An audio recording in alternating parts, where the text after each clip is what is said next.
10, 9, 8, 7, 6, 5, 4, 3. Good luck, studio. And now, ladies and gentlemen, it's my pleasure to introduce to you Paul Chandler, the Shy Yeti. He's not that shy. Oh, it's the Shy Life Podcast. All I wanted was a pie, and then I hatched out of an egg. Okay, bring the mic over. He's ready to record. It's the quiet ones you've got to watch, you know. Is it metaphorical? Is it deep? Is it deep? Good boy. He's not all that shy, is right. Blimey, Governor. It's the Shy Life Podcast. Excellent. 528. Hello, chappers. How are you?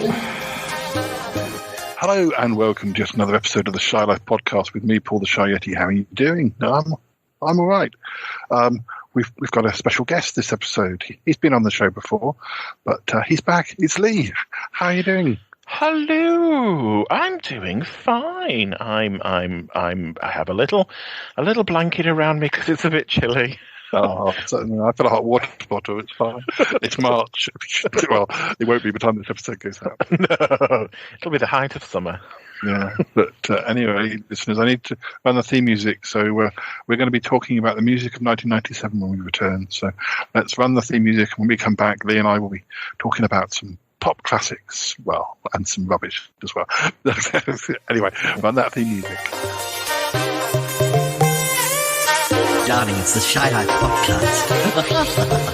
Yes, but it's a positive thing, Paul. The Shy Life. You won't find a cast of characters like this everywhere. Hello, Queenie.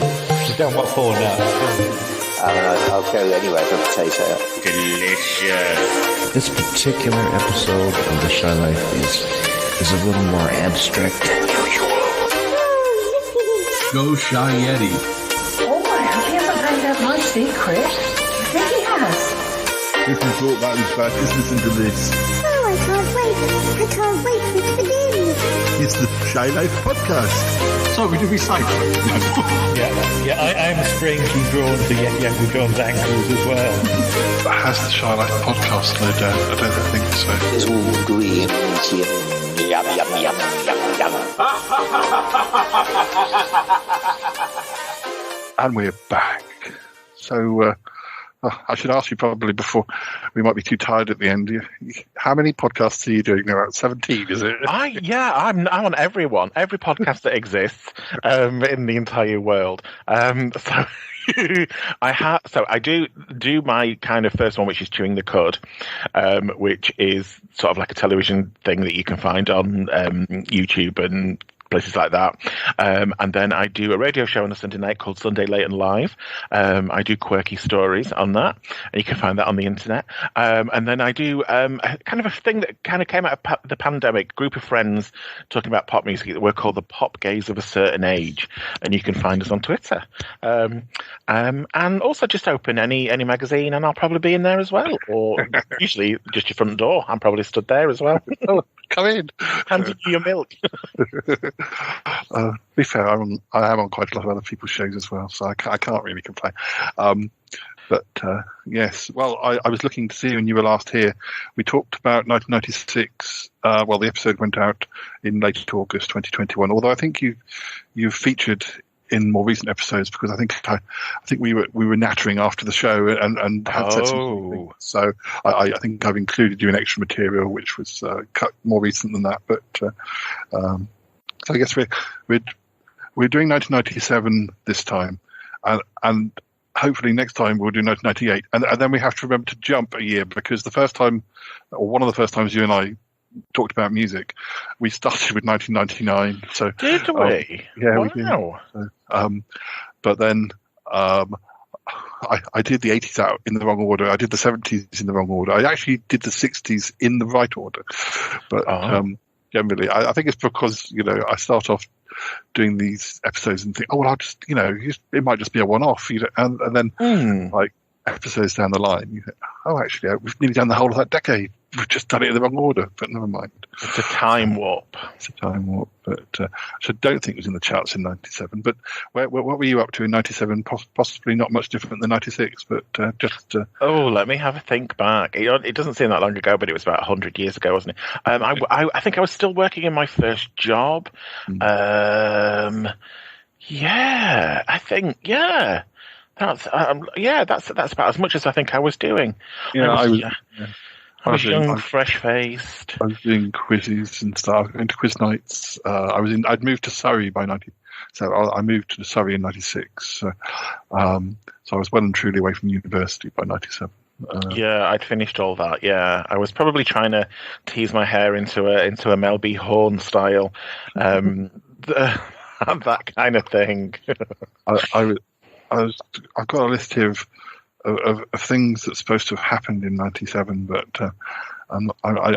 some of it's just not as exciting as it thinks it is. So I'm just trying to think. I'm just trying to think of the things that our audience might. Well, obviously '97, R.I.P. People's Princess. Yes, that was the big thing, wasn't it? Yeah. Well, it actually looks like, although we'd already had Spice Girls. It was sort of '97, early in January '97 that Wannabe was released in the US. So, in a way, it was the beginning of them across the pond, anyway. And we will compare our number ones. We'll mainly be looking at the number ones in '97 over here and in the States, but also some of the other things, maybe some big albums. I'm just filing down this. Oh, apparently Paul McCartney was knighted in March 1997.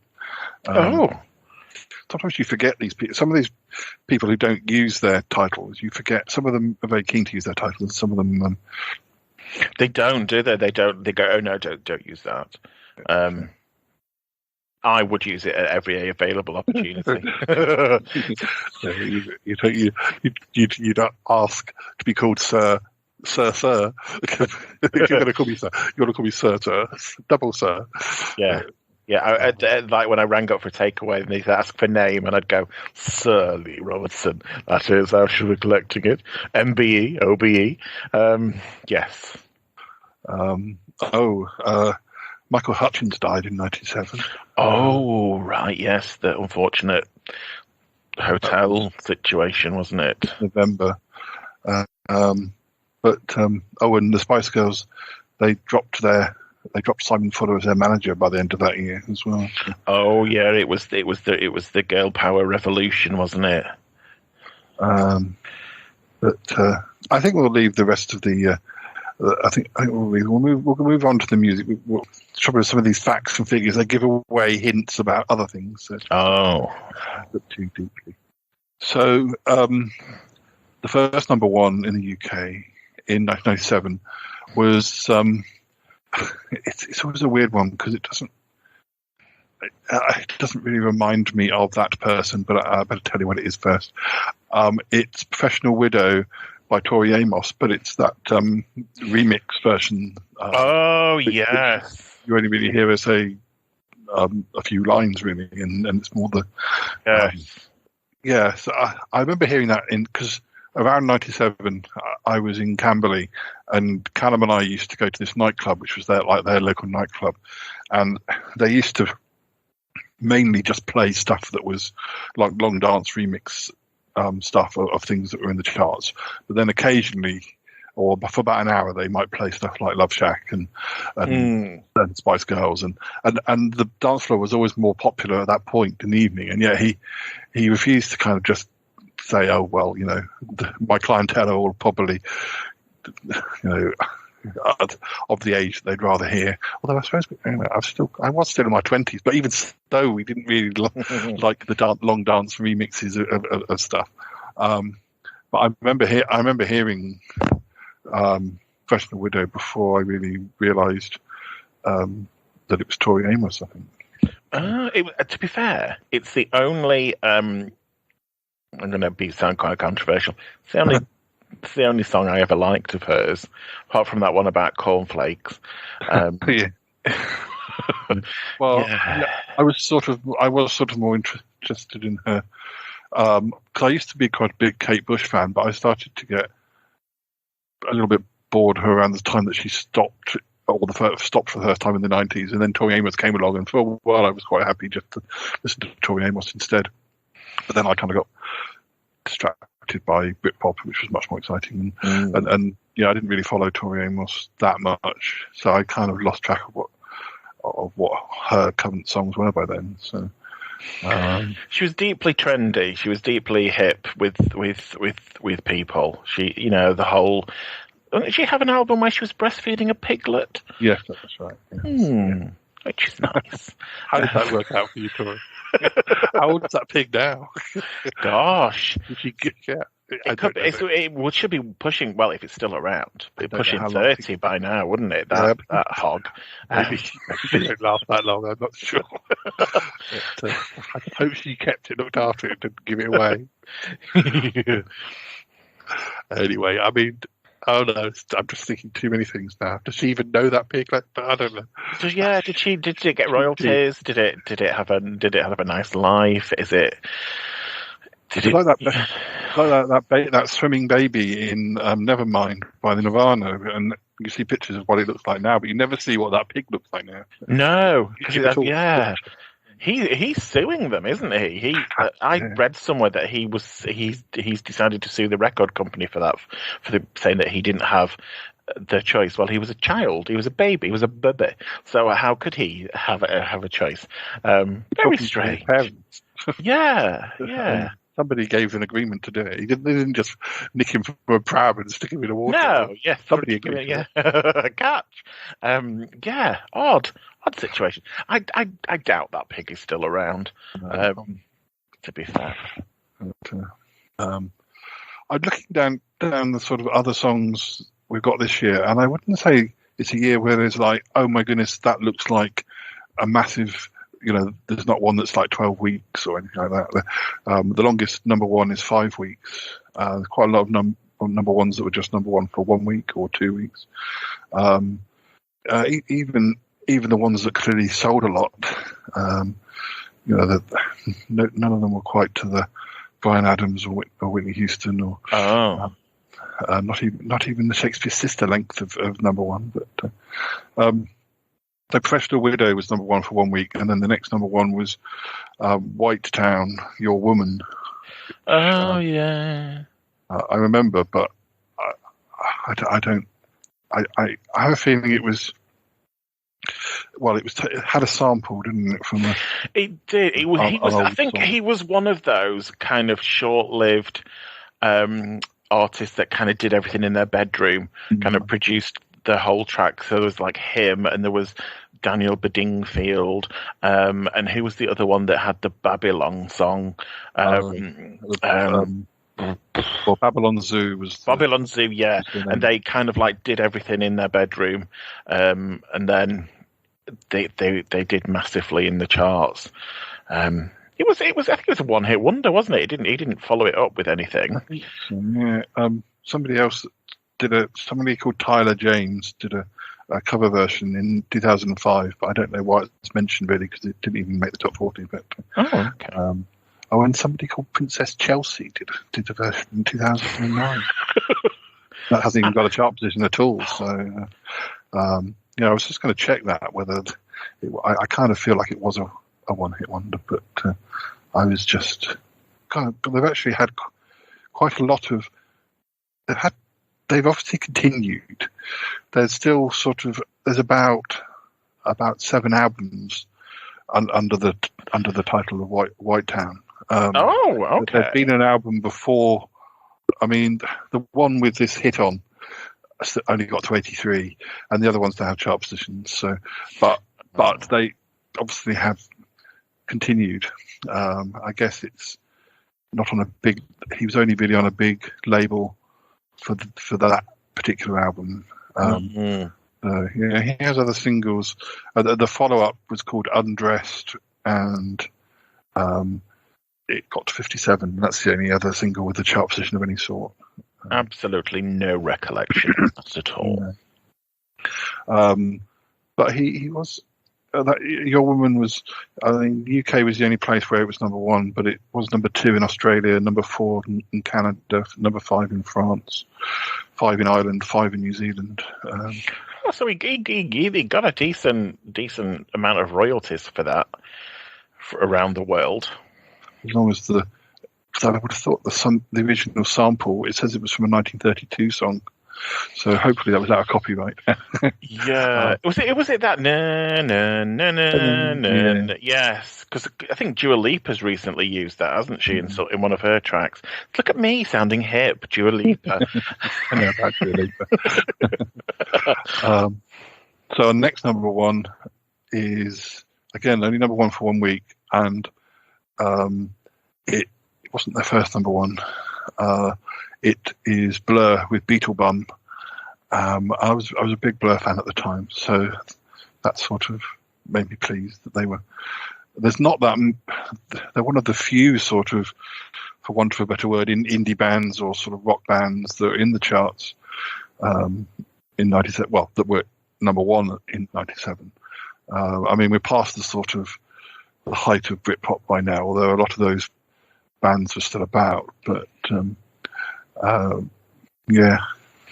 I always kind of felt with Blur that they kind of started off as a bit of a novelty act with that kind of like Cockney type kind of style, and then struggled a little bit because then they tried to be more sort of serious, whereas kind of Oasis never were always in so many credible, but they had the kind of like park life stuff initially, didn't they? That was all like, all right, bye, it's all right, Cockney, that kind of stuff. Yeah.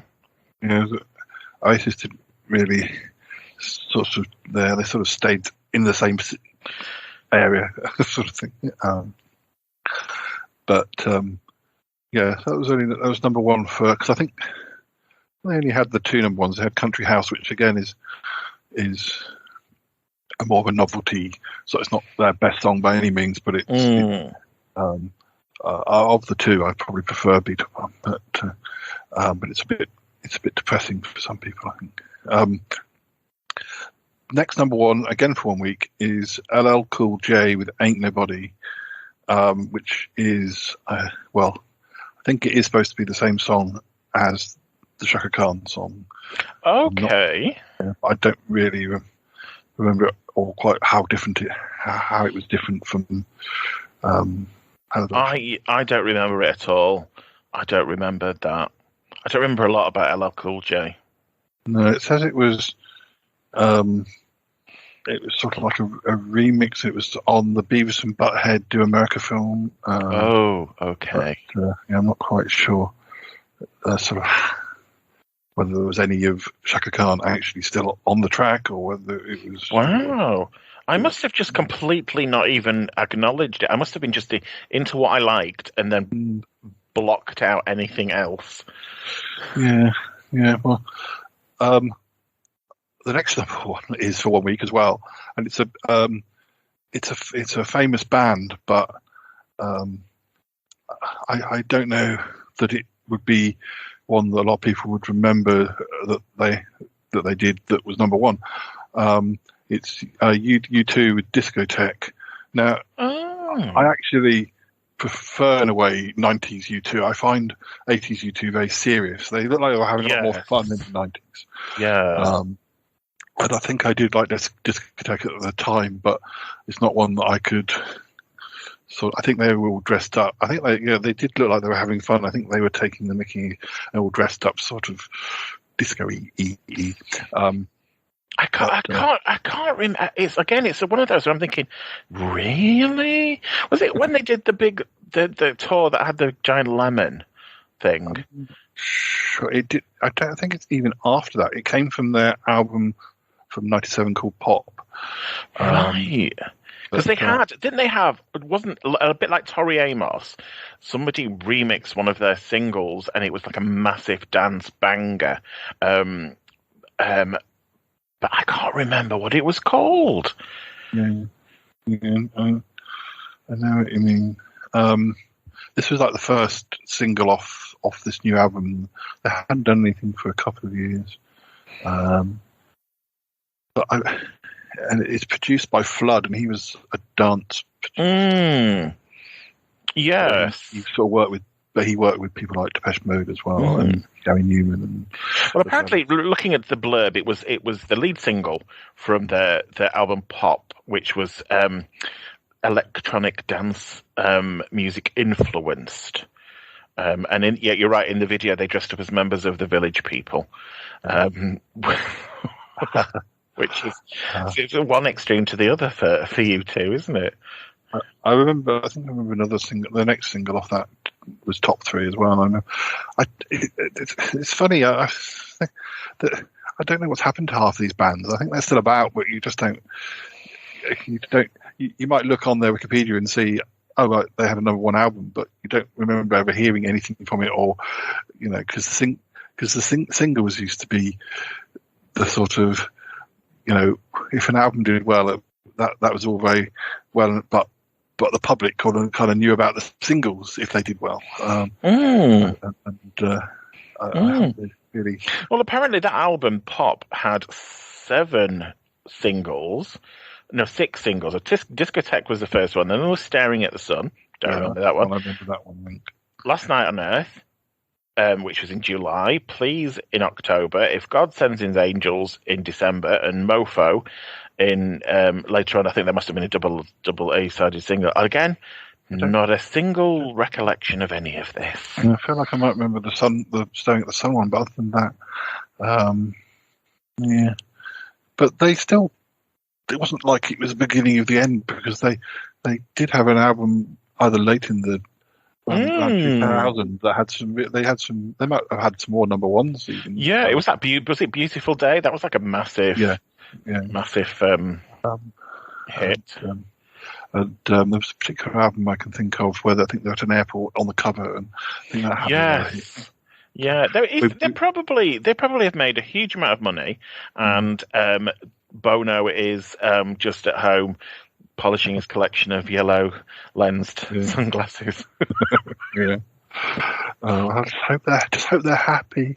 Hope they're happy in their life. Yeah. I remember actually. I can't remember if it was U2 or whether it was Boyzone, but I remember when I went to Dublin and then went out on the train to I can't remember what the town was, but I remember kind of thinking, oh, it'd be nice to get down to the coastline, and somebody saying to me, no, you won't be able. This is the trouble. You won't be able to get down to the coastline, because all the coastline bit of this area belongs to famous people like U2 or Boyzone, so you can't walk along the coast, because that's. I would imagine it's probably more U2 than Boyzone. I can't imagine Boyzone probably had, or Westlife had the record sales to be able to buy parts of country. Our next number 1 for 3 weeks is "Don't Speak" by No Doubt. I liked that one. It's the first time I'd heard of.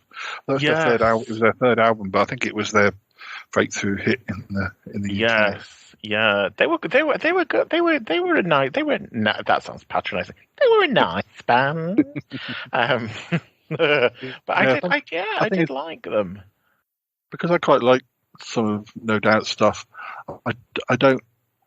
Some of Gwen Stefani's solo stuff, the stuff that sounds more like No Doubt, or I do like some of the other stuff as well, but I don't care that. I think there's some people who care more about her solo career and they're kind of disappointed, whereas I could kind of like another No Doubt album maybe, they did do another No Doubt album. They did, yeah. After she, so I think their last album was called Push and Shove in 2012. Some quite good stuff on it. Yeah. I think Rocksteady was the song I remember from that album, which was a big hit. She's kind of she's more of a judge on The Voice or something nowadays, isn't she? I mean, some of my favourite. I mean. What's that? What the first one? The TikTok. What are you waiting for? Oh yes, yeah. I like that, but that could almost have been a No Doubt song. I mean, because some of the No Doubt stuff, like Hella Good and all that sort of thing, was kind of a bit of a halfway house between her solo stuff and her. And then she did one called Early Winter, which I really liked. But that again was a ballad and could have been a No Doubt song, really. And so yeah, it's sort of, I don't think she ever quite knew what the audience wanted, or no, she just didn't. She was kind of she kind of sort of plopped between different kinds of genres, didn't she? She was. I think in America, the sort of No Doubt fans thought she was a bit of a sellout. She'd gone a bit pop, and so do you remember the pop music television show on a Sunday morning on Channel 4 with Nikita Oliver and Simon Anstell, and they reviewed Hollaback Girl, and they were really scathing of it. They were kind of like saying, "Oh, Gwen, it's okay. You can just get married and have babies. It's fine." And it was kind of like, "Oh, you bitch! What a bitchy comment." They were like saying, "We don't need you to try and be hip. Just But I think she's had a number of. I'm sure it was either last year or the year before she had an attempt at a comeback for solo. I think it was something called something like "Let Me Reintroduce You." Yeah, I heard people talking about that on something recently and sort of saying that it was sort of a backward step. We didn't need to be. We hadn't forgotten her. We shouldn't need to be trying to remind her. But she should have just been focusing on the people who knew her already and not sort of kind of worrying about whether kids were interested in her. Sort of thing. But our next number one for 3 weeks is Mama, double A side. Mama, Who Do You Think You Are? Not Mama, Who Do You Think You Are? But and Who Do You Think You Are by the Spice Girls. Now, I was never a massive fan of Mama. No, I have to say I did. I loved Who Do You Think You Are? But, Who Do You Think You Are? Certified banger. Mama, bleh. Schmaltzy, sugary, very obviously clearly geared at the Mother's Day market. No, that was a massive no from me. But Who Do You Think You Are? Callum and I used to sing pick it, lick it, roll it, flick it. Who do you think you are? It just was a bit. It was a bit. Then the video when they sort of brought their mums down from the audience and the holding photographs of themselves as children. It was just a bit like. Who Do You Think You Are was much better. Wasn't it Who Do You Think You Are a comic relief single, official comic relief single? Yeah. With the Sugar Lumps consisting of. I didn't really necessarily remember it being a double A side because they both seem to have their moment.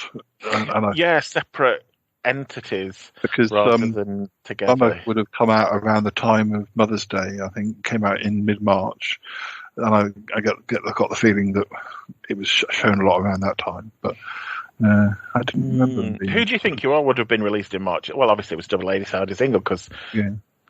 But Comic Relief is March, isn't it, in this country? Yeah.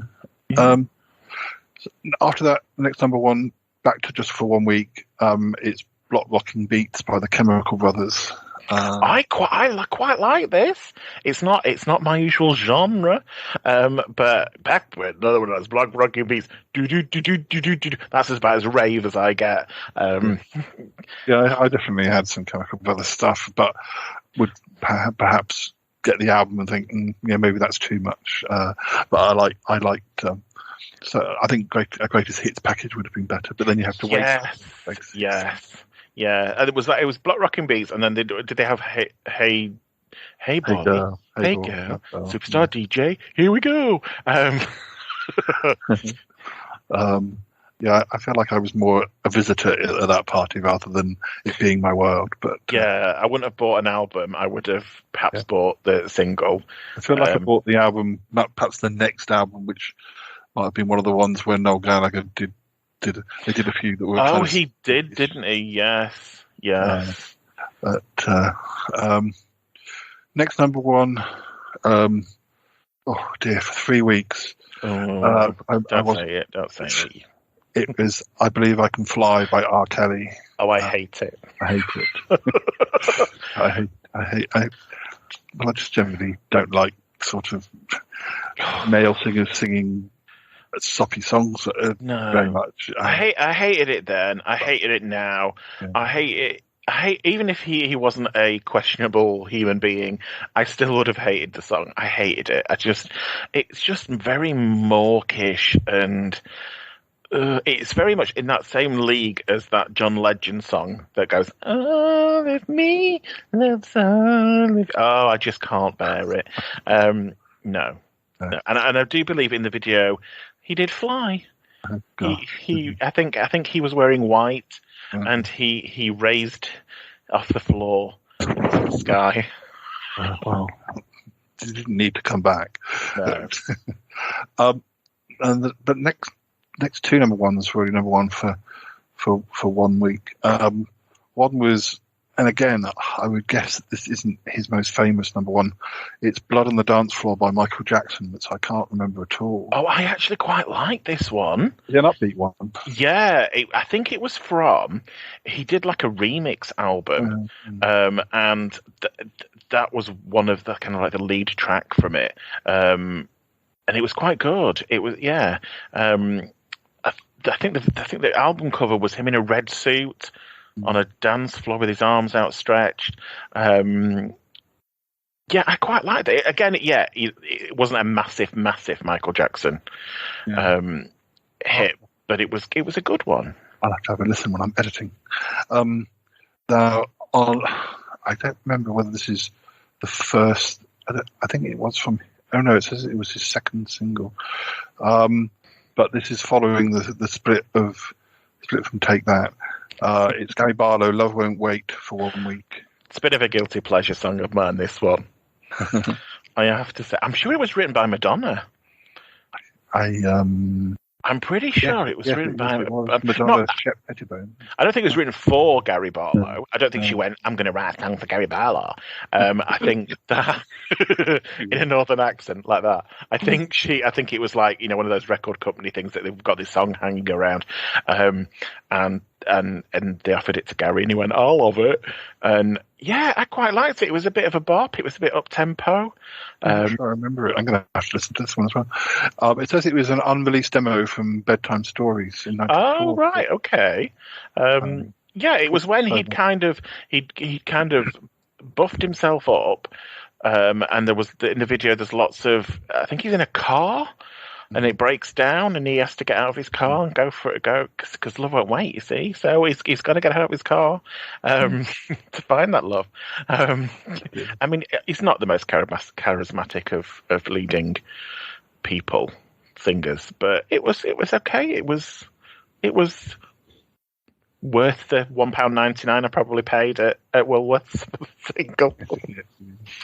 Things were cheap. Our next number one for it's 2 weeks. You're Not Alone. I keep saying it. You Are Not Alone. That's Michael Jackson. You are not alone. You're Not Alone, I think is what it is. By Olive. Yeah, one of those kind of sort of dance groups that had a one hit and then disappeared again. Then we've got I Want to Be the Only One by Eternal featuring BB Winans for 1 week. Just a week. Yeah. That was a good one. That was post Louise though, wasn't it? That was as the trio rather than the foursome. They'd booted her out by then, or she'd left. At that point, I sort of can hear that one in my head.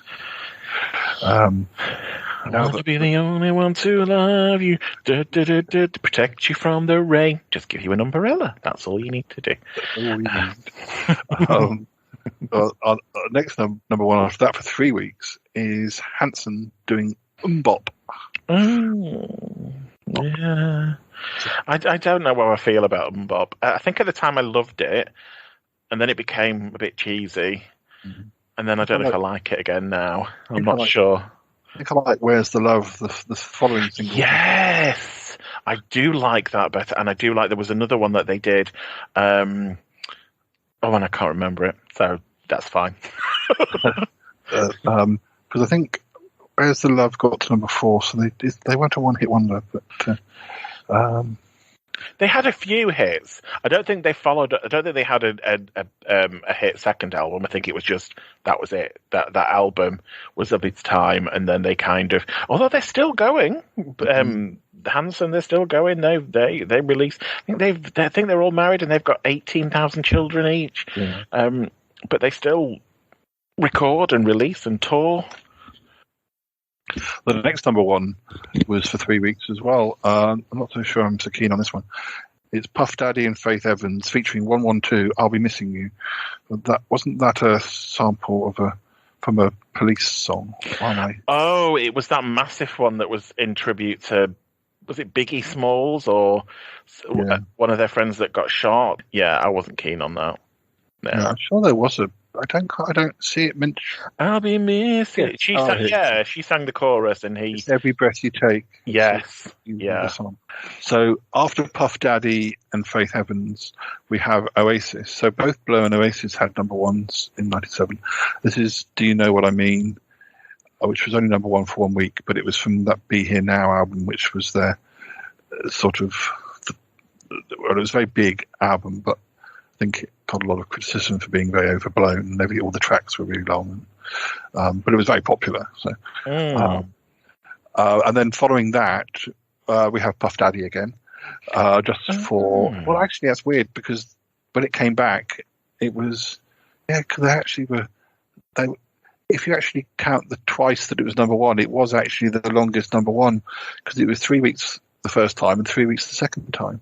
With that 1 week of Oasis in between. What a strange song to go back to number 1. Yeah, for that many weeks. Then we have for 4 weeks. We have Men in Black by Will Smith. That was because the film had yes. Yeah, and again, it had that massive sample in it, didn't it? So it did well. That's that. So Forget Me Not song, which didn't George Michael use that in one of his songs not long after? Yeah, Fast Love. I think he used the sample. Then following that, for 1 week, we have The Drugs Don't Work by The Verve, which. Yeah, they were a cheerful band, weren't they? They were a happy combo. It was their sort of big album. Then we go from The Drugs Don't Work to this is the song that was number 1 for the longest year. We've got Candle in the Wind, 1997, with Something About the Way You Look Tonight, which was just. From his latest album. So, and I think after a while they kind of got fed up of playing Candle in the Wind, and started playing that a bit. Because it was the Diana tribute song, wasn't it? Yeah, you can't say anything bad about it. You've just got to go, yeah. I just feel sorry for Marilyn, but there we go. Well, yeah. They probably had a row about it in heaven. That's my song. It's my song. Then we have at least the party began again afterwards. Although I think this should have been number 1 for longer. It is "Spice Up Your Life" by the Spice Girls for 1 week. Well, it was only number 1 for 1 week. Yeah. Wow. Considering it was the first single of the second album. Yeah. It wasn't longer, but I don't know whether it was just the whole Elton John. I don't quite know when they released that compared to whether they were kind of hovering under for weeks. Yeah, perhaps we weren't ready for a long party. We kind of were like, I can actually remember hearing "Spice Up Your Life" for the first time. Don't know if it was on I didn't generally watch the Lottery Show or anything like that, but I think possibly it was maybe on a Saturday night when I arrived at.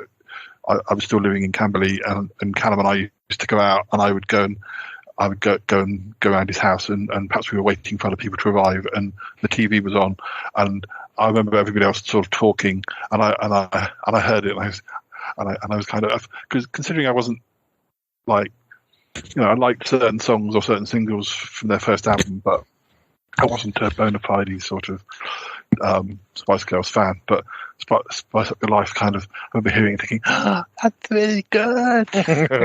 I thought it was a little bit nursery rhymey.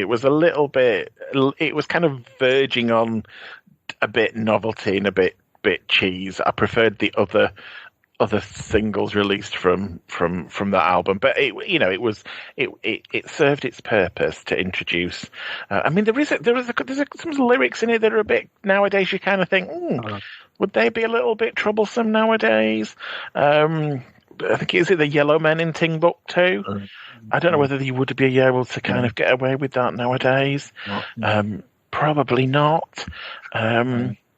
I do remember watching the kind of like an Ozone special, the making of the video for Spice Up Your Life with Andy Peters, and I think it was at the point where Jerry was in full sort of drag queen persona, and she'd made something to hold because she was kind of like sort of like a leather queen type Statue of Liberty outfit in the video, and she'd made a torch using a vibrator or something, and she was very pleased with it, and she'd sprayed it black. It was, it was a moment.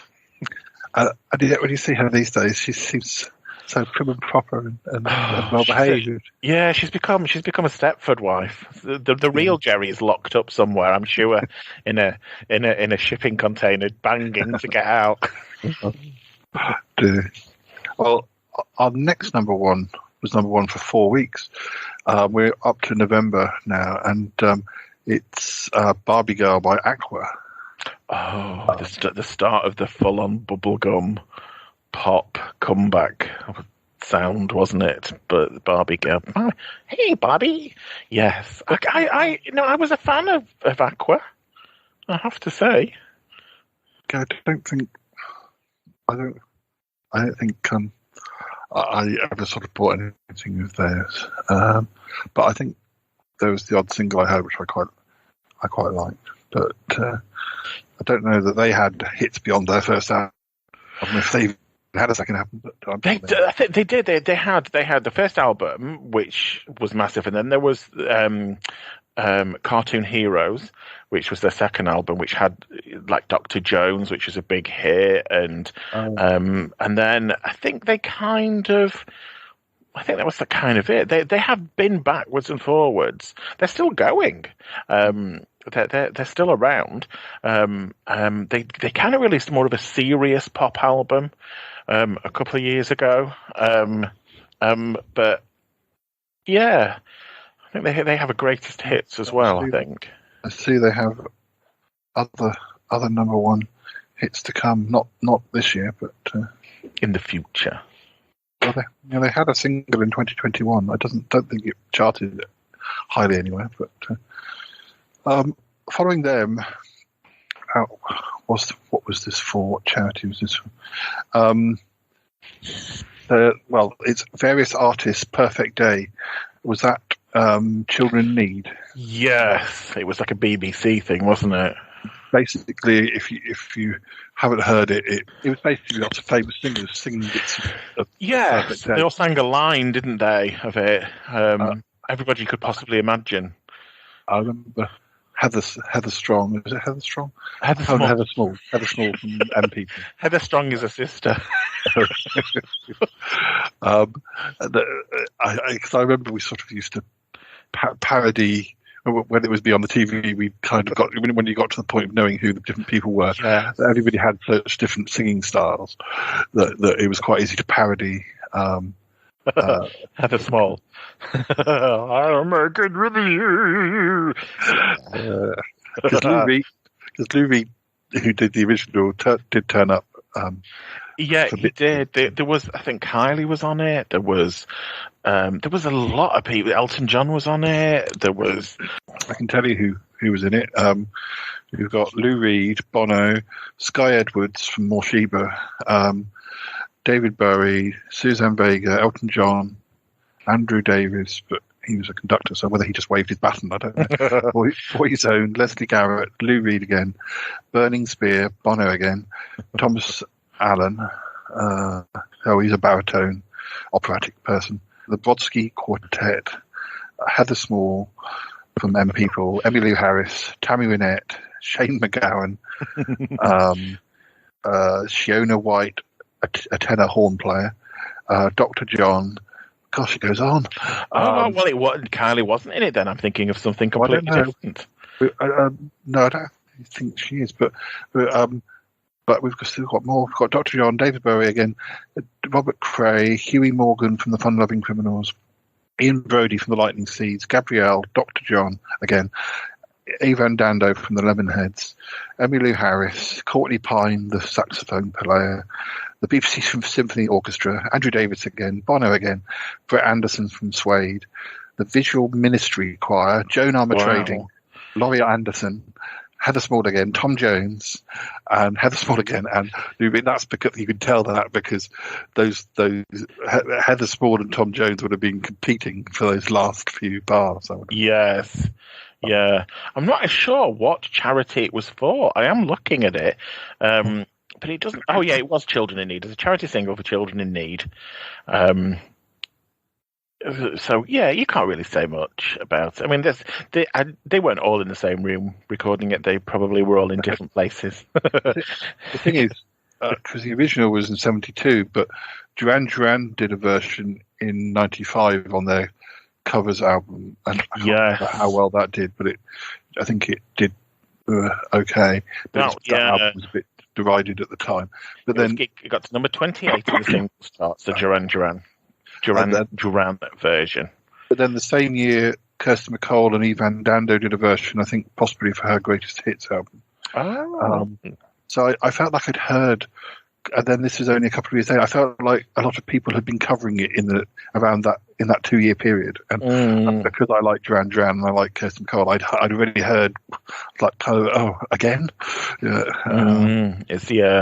was a sequel to it, apparently. That in 1998, the Future Generation Celebrity Montage. So yeah, it had life beyond its initial. Susan Boyle did a version in 2010. Oh, it got to number 124 in the charts. Now, our penultimate number one for 2 weeks. I kind of don't even remember this happening quite. But I do remember these characters being around at the time because connected to when Princess Diana died. I remember the only program that was being played other than news when I was trying to flick the channels to get away from it was Teletubbies, and I think that was the first time I saw Teletubbies. I was at a friend's house and I was kind of trapped with the TV and I was kind of, there must be something other than this news. And I found Teletubbies, but anyway, they did a song called Teletubbies Say A-O. That's number one for 2 weeks. Yeah, I remember it. I do remember it because I think it was basically the theme tune to the Teletubbies. It was like, again, could we have this history in the UK of kids' TV shows releasing records and them getting to number one? You know, Mr. Blobby, he had a number one, and I'm sure there's numerous others. What was the puppet that was in the car that did the jeans that got to number one?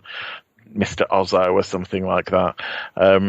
Yeah, very much. I think that ravers probably bought it and parents bought it for their children. Our last number one for 2 weeks is the Spice Girls again with Too Much, which was about a it featured in the opening credits to Spice World the movie. Yeah, I love Spice World. It's a classic. It's a cinematic classic. I had it on DVD somewhere.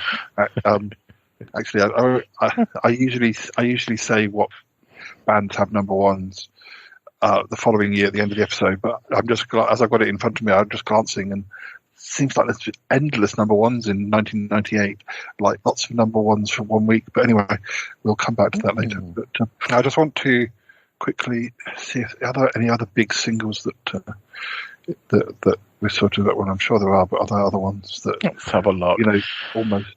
We had there was the big singles for 1997. So apart from the ones that we've mentioned, we've got Torn by Natalie Imbruglia. She peaked at number 2. We had Chumbawamba with Tub Thumping. They were All Saints. They're Never Ever by All Saints. I'm surprised that was number 1. We didn't cover that, did we? I wonder if that comes over into 98. Oh, possibly. There's On Vogue, Don't Let Go, that number 3. That was a good one. Quit Playing Games with My Heart by the Backstreet Boys. I used to quite like some of them. I never bought them, but I used to quite enjoy some of the Backstreet Boys songs. I do enjoy it. I have been this week. I have had the Backstreet Boys greatest hits on, as I have been driving around. I didn't realise that Angels by Robbie Williams didn't get to number 1. I always thought it did. It hit number 4. It peaked at number 4, which I'm quite surprised at. There's also things like Saturday Night by Suede. They were having that's when their coming up album. A lot of their singles did top 10 business. Also, Say What You Want by Texas, number 3. Yeah, that was sort of their bit of their revival. Actually, I'm surprised. There's E17 had a top 3 hit. Hey Child, I don't remember that at all. Oh, Hey Child. That makes absolutely no. It was the year of lots of kind of like sort of like dance. So Freed from Desire by Gala, that was at number 2 with her trombolines.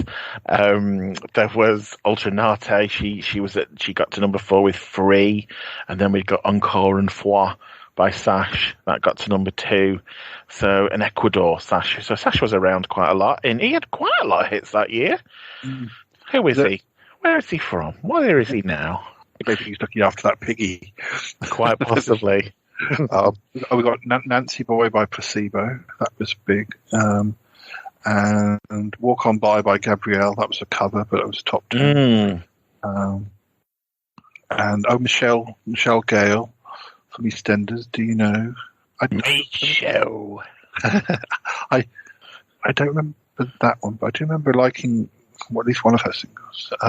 She had one album that was big that had quite a number of hit singles on it. Mark Owen was doing his solo stuff. Clementine, number 3. What else? Manson, She Makes My Nose Bleed. Novocaine for the Soul by the Eels. These are all top 10. It was very mixed, wasn't it? It was very kind of, there wasn't just like one sort of genre of music. There was pop, you got your indie, you'd got your hip hop, you'd got your dance. So yeah, it was the second wave of Britpop, but they just weren't quite as, they were less known band, or they were bands that aren't remembered as much now. You've got I had one. We've got the Bee Gees having a top 5 hit. Alone. I don't remember that one. James, She's a Star. That was number 9. Okay. I've got Janet Jackson with Together Again. That was a number 4 hit. Love Fool by the Cardigans. That was at number 2. That was a good one. Anton Deck. Oh, never mind. Boyzone, Isn't It a Wonder? That's wet, promising If I Never See You Again. Number 3. I've forgotten they were still having top 10. I did as well, yeah. You've got Shola Ama, who had her one-hit wonder with You Might Need Somebody. She went to number 4.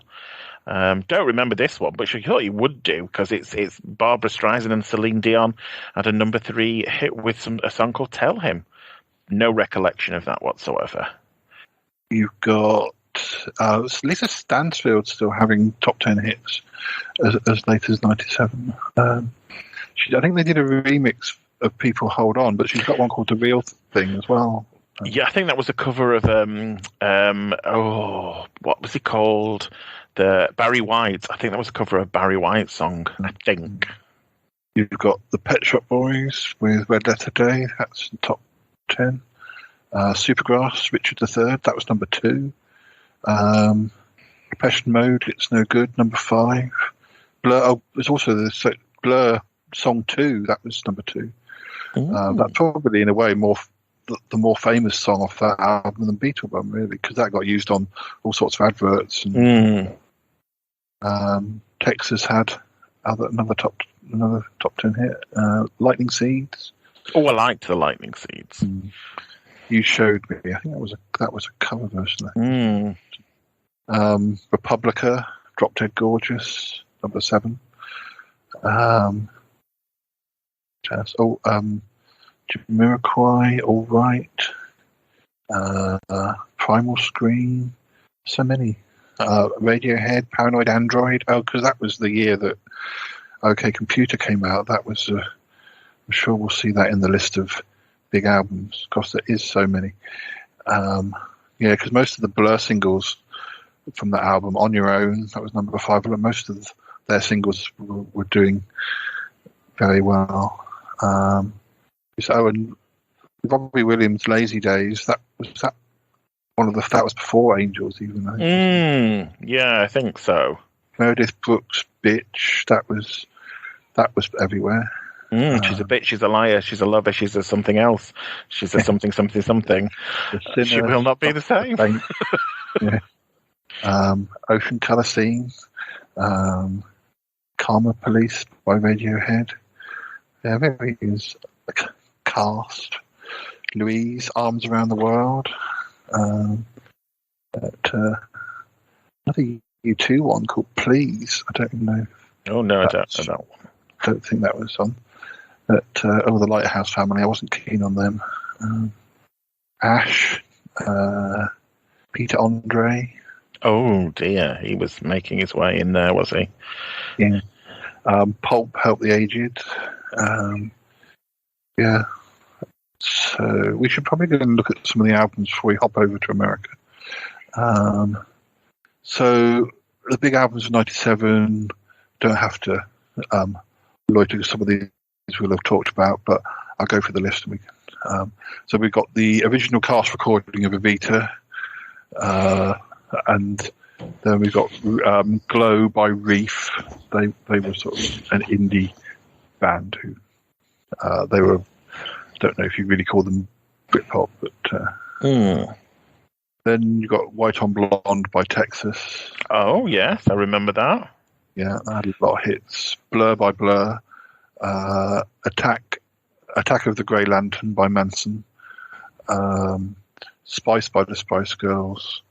That must be. No, was that the album? Was the album already out? It might have been just that they got back to number 1. I'm not sure when the first album, because the second album's out by the end of the year. But we've got Pop by U2, Spice by the Spice Girls again, Dig Your Own Hole by the Chemical Brothers, Ultra by Depeche Mode, Telling Stories by the Charlatans, Spice by the Spice Girls again, Blood on the Dance Floor, History in the Mix. Yeah. Open Road by Gary Barlow. Wu-Tang Forever by Wu-Tang Clan. Middle of Nowhere by Hanson. OK Computer by Radiohead. I think that's the last album I ever bought by Radiohead. I did buy Radiohead stuff, but I think I preferred their that and the album before. And they were a bit more rocky rather than what they became. I'm not quite sure. I probably that year would have bought. I would definitely have bought Spice World. I would have bought Spice. I would have bought Eternal's Greatest Hits. I would have bought Backstreet's Back by the Backstreet Boys. Older by George Michael, that was out in '97. And All Saints, their first album was out. So yeah, I would have been very much in the pop arena. The other ones would have. I've forgotten some of it because we've got the Fat of the Land by the Prodigy. That was a big one. White on Blonde by Texas again. Be Here Now by Oasis. That was very big. Marching Already by Ocean Colour Scene. Be Here Now Again. Urban Hymns by The Verve. Spice World. Let's Talk About Love by Celine Dion, Spice for It again, and then Celine Dion and the Spice Girls were all out battle. But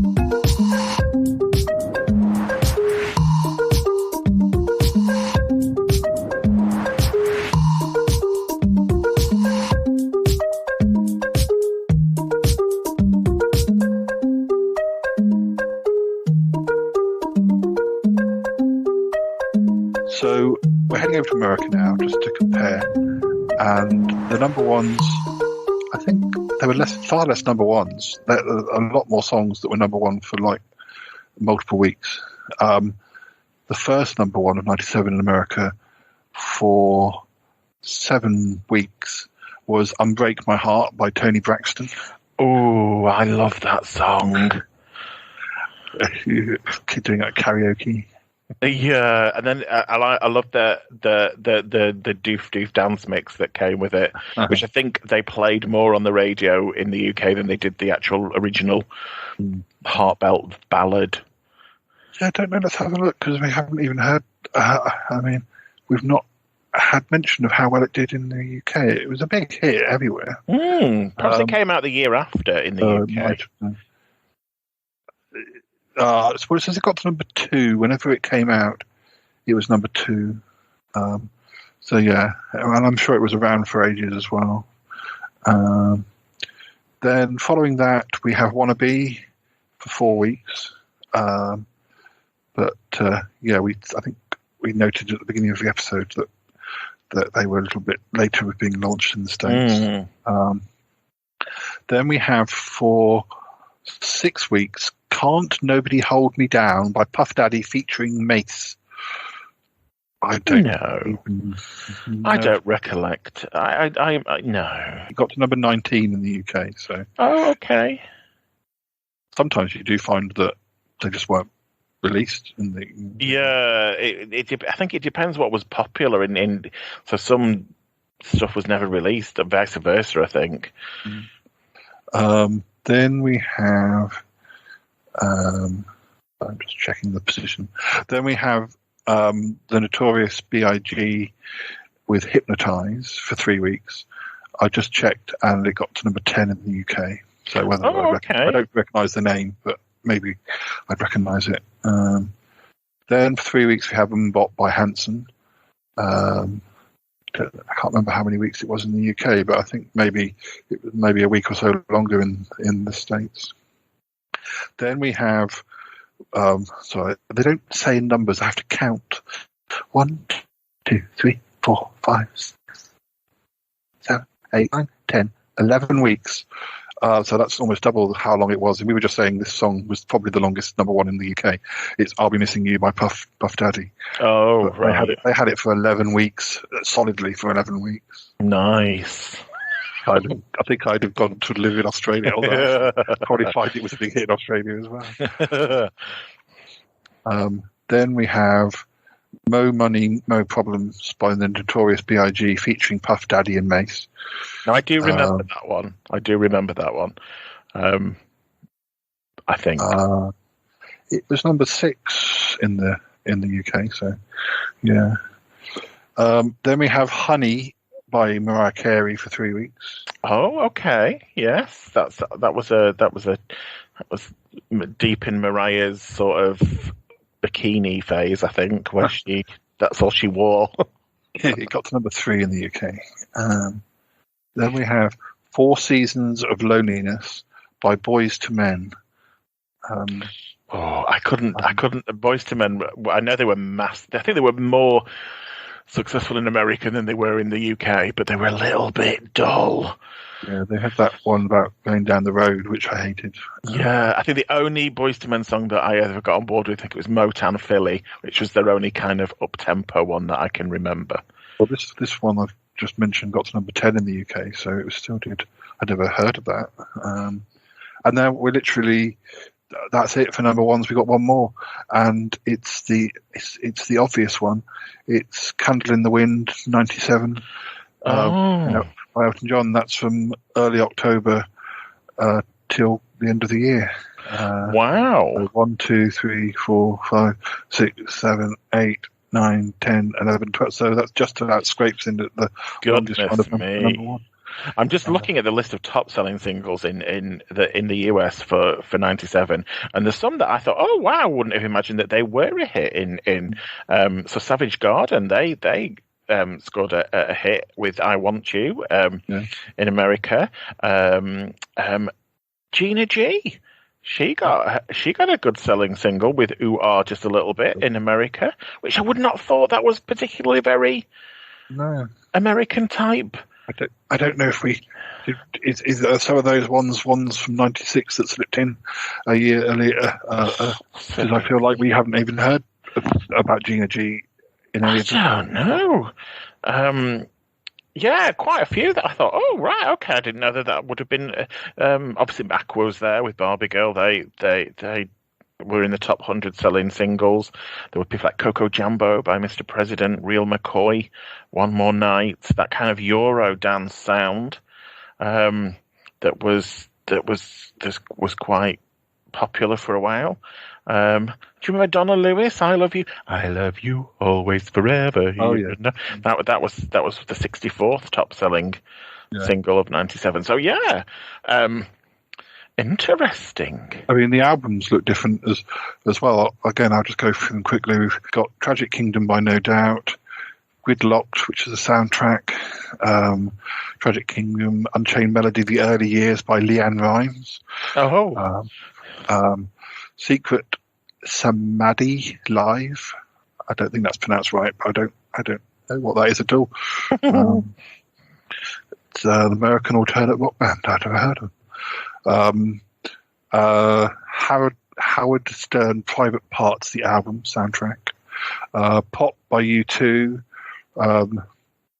Actually, I should have said all of these are like for 1 week, except for the first instance of No Doubt, which the album was number one for about 6 weeks when it was first released. We've got The Untouchable, Scarface 1 week, 9 Lives by Aerosmith for 1 week, Life After Death by the Notorious B.I.G. for 4 weeks, Share My World by Mary J. Blige for 1 week, Carrying Your Love With Me by George Strait for 1 week. I don't no idea who that was.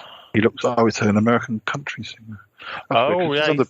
He's on the Billboard chart. It's not like he's on the country chart. No, looking at the picture of the album, snug jeans and a cowboy hat.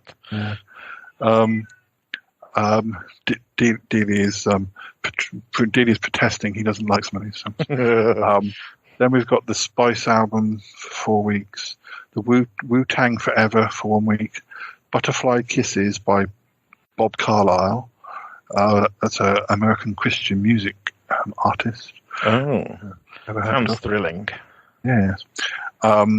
Spice by the Spice Girls again for 1 week. The Fat of the Land by the Prodigy for 1 week. Oh, good. Men in Black for 2 weeks. The soundtrack.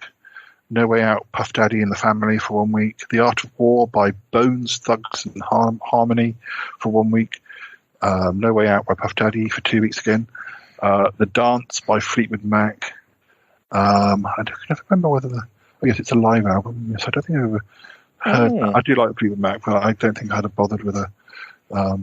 It was the return. It was a return with the sort of famous lineup, though, for a live event. But I don't think they'd recorded together since the sort of late 80s. No Way Out again by Puff Daddy. Ghetto D by Master P for 1 week. You Light Up My Life, Inspirational Songs by Leanne Rimes again. for 1 week. Butterfly by Mariah Carey for 1 week. Evolution by Boys to Men for 1 week. You Light Up My Life by Leanne Rimes again for 1 week. She was up and down in those charts, wasn't she? That year. Yeah. The Velvet Rope by Janet for 1 week. That's a good album. You Light Up My Life again by Leanne Rimes. The Firm, the album, but that's not. I don't think that's the Firm that did. The Firm who did Star Trek. No, it's not. It's a hip hop. I think I prefer. I prefer if it was Star Trekking. But Harlem World by Mace. That's that Mace who was singing with Puff Daddy. I don't think I know Mace at all. No, I don't. He's wearing a baseball cap. Higher Ground by Barbra Streisand for 1 week. Reload by Metallica for 1 week. And then for 3 weeks, Sevens by Garth Brooks. He never really made it over here, did he, Garth Brooks? He was a bit niche for the UK. Well, I think that's pretty much it. We need to sit down now. We need to sit down. We need to. There was a lot of sugary pop in '97 that we need to process. And I was buying the things that were bubbling under in the top 10, like the Suede stuff, and I don't think, I'm not quite sure if I got to the stage of going to. I don't think I quite got to the stage of going to Pop Stars, which was the great club I used to like going to, which was the first club I ever went to where you could play, where you could kind of go from like an indie floor to a pop floor to a. But I think that was probably more like 99 than 97. So, but I always associated that club with Suede. But I think that was because by that stage they released another album on top of the one that was big in 97.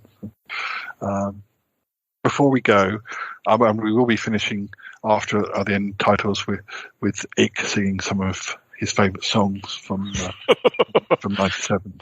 But I just feel I should mention some of the names that are going to be big in 98. We've got various artists again. We've got All Saints, Oasis, Usher, Aqua, Celine Dion, Corner Shop, Madonna, Run DMC, Boyzone, All Saints again, Aqua again, The Tamperer, Bewitched, Badil, Skinner and the Lightning Seeds, Billy, Another Level, Jamiroquai, more Spice Girls, more Boyzone, Manic Street Preachers, more All Saints, Robbie Williams, Melanie B, more Billy, Space Dust. There was a lot of number ones. Cher, and Bewitched and Spice Girls again. Yeah, that's a heck of a lot of number ones in 98. But yeah, really, there is one that was sort of for 6 weeks, but mostly it's one for 7 weeks. But anyway, I think we'd gone with the days of a song being at the charts for 12 weeks had gone by the sort of late 90s, hadn't it? They were. Well, I feel like it's come back again now, and things are number one for ages. But that's because the charts don't really count anymore, and they're just weird. No. they're not. They're weirdy, streamy, downloady type charts. Yeah.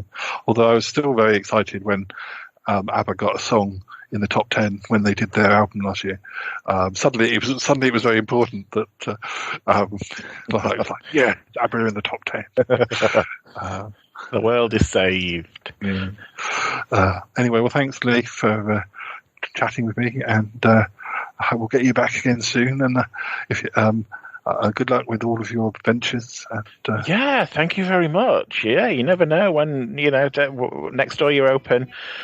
Or even an envelope, I might even be in there. Oh well, I'll make sure we look after you. Okie dokie. Well, you take care, and thanks, listeners, for listening. And we'll be back again soon. Goodbye for now.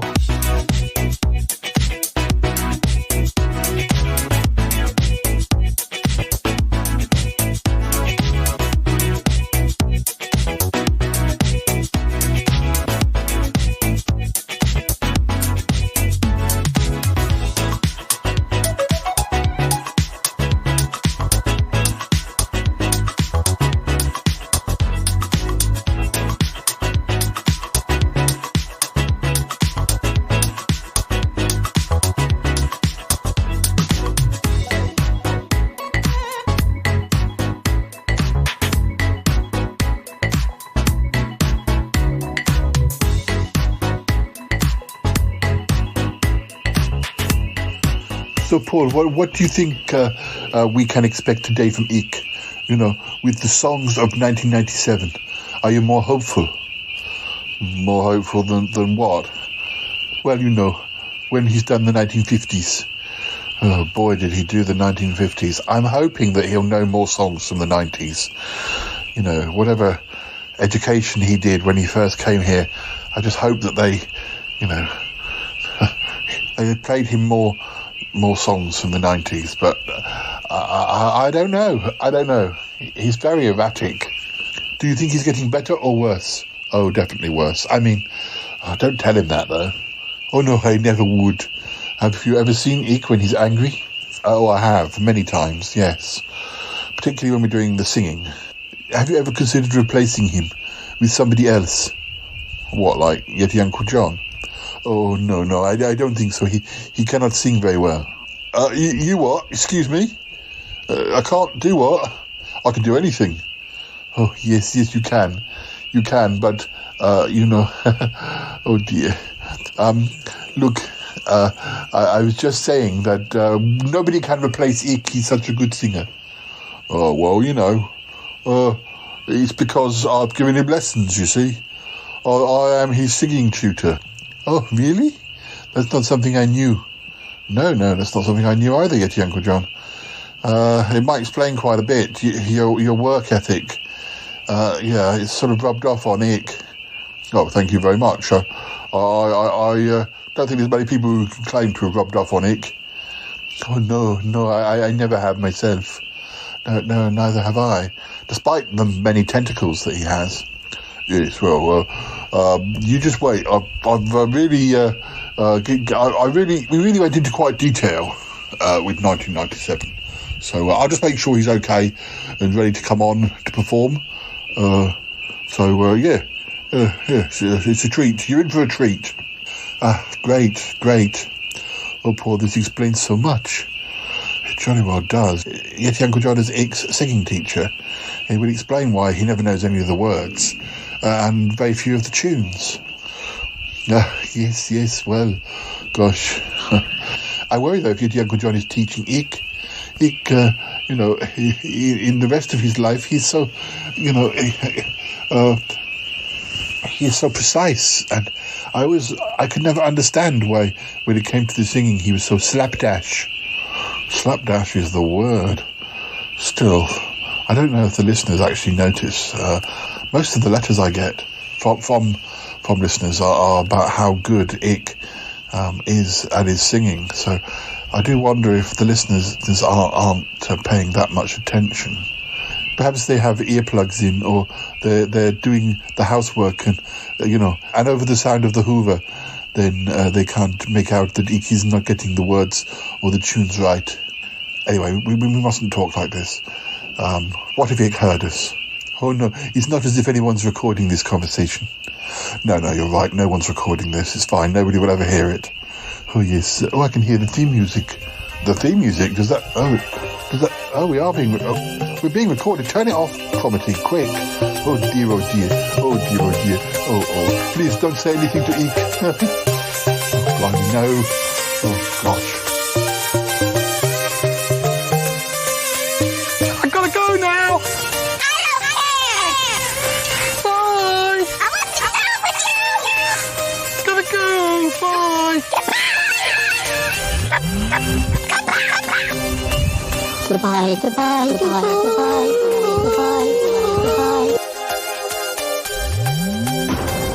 This show is part of the Pride 48 network. Find more shows over at pride48.com. Oh dear. What's going on now? Oh, it's the Shy Life podcast. Let's go. I have a voice. I have a voice. You have a voice. You have a voice. We have a voice. We have a voice. Unique voices in podcasting. UnivazPods.net.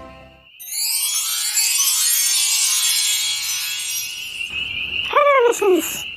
I'm now going to sing you the big hits of 1997. Yes, you're in for a treat. You never really loved before. baby, to become one. Yes, professional widow, Tori Amos. I can't do that one.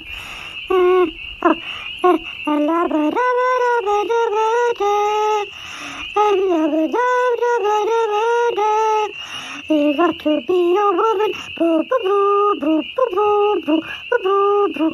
Yes. Beetle Bum by Blur. I know this one. Beetle Bum. Oh no, it's better if I start. Boom, boom, boom, boom. Boom, boom, boom, boom. Boom, boom, boom, boom. Boom, boom, boom, boom. Boom, boom. Beetle Bum. La, la, la, la, la. Beetle Bum. Beetle Bum. Yes.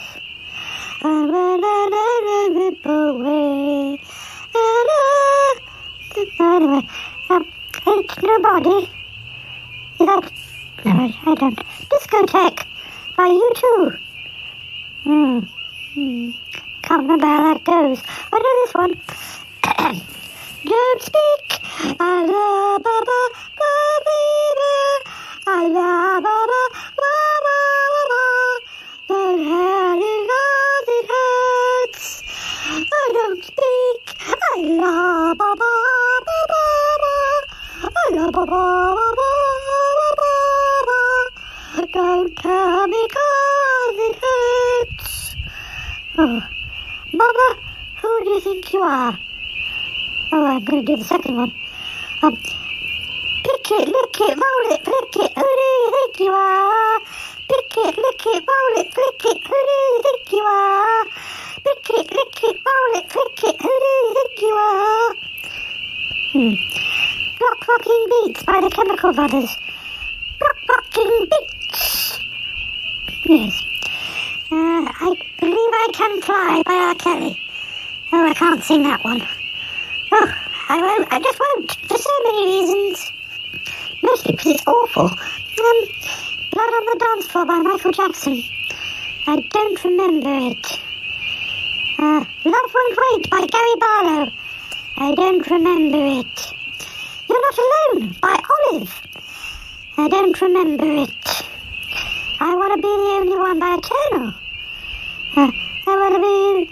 I want to be the only one that... I want to be the only one that... I want to be... Oh, I want to be the only...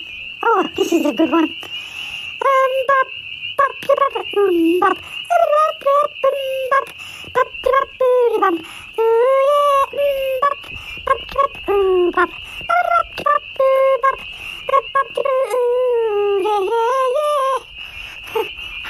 I like that one. I can sing that one all day. Puff Daddy and Faith Evans featuring 112. I'll be missing you. I don't remember it. Do you know what I mean by Oasis? I think there's a helicopter in the video. I don't remember it. Men in Black. By Will Smith. Men in Black. The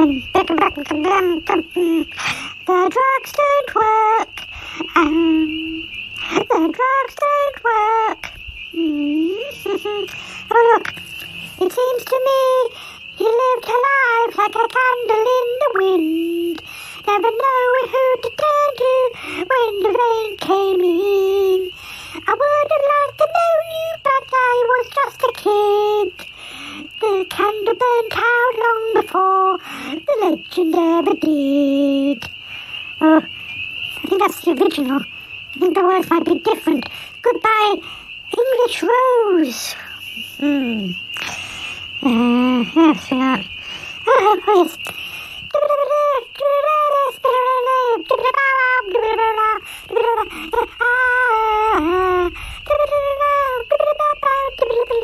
Spice up the life. Spice up your life. Dear.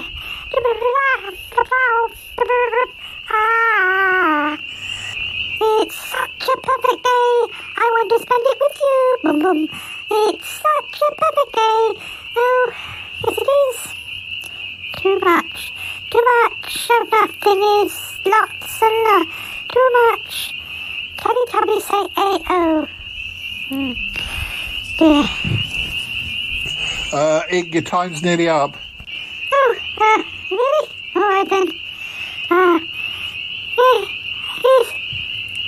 Here's a Barbie girl, little Barbie world. Life's fantastic, even when you're plastic. With a Barbie girl, little Barbie world. Life is fantastic when you're made of plastic. Hello. Come on, Barbie, let's go party. Oh, thanks again, good one. I'm a Barbie girl in a Barbie world. Life's fantastic, 'cause I'm made of plastic. Time's up. Time's up. He wasn't as bad as he could have been, Paul. Oh, no. I guess he was adequate. Yes, he is adequate, definitely. He's a Barbie girl in his Barbie world. I'm fantastic, 'cause I'm made of plastic. Oh, make it stop. Make it stop. Oh, dear, Paul, I'll put the kettle on. Please, please.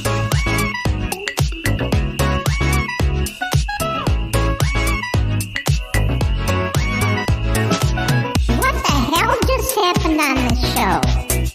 I mean, seriously, reverse it, 'cause I lost... What's going on? What happened?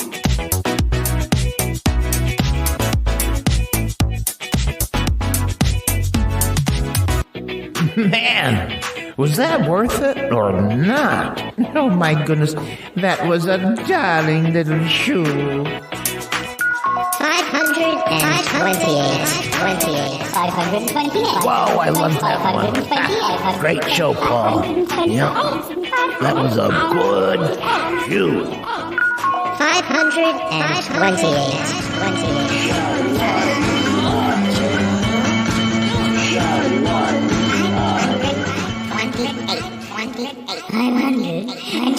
This is just the weirdest thing I've ever heard.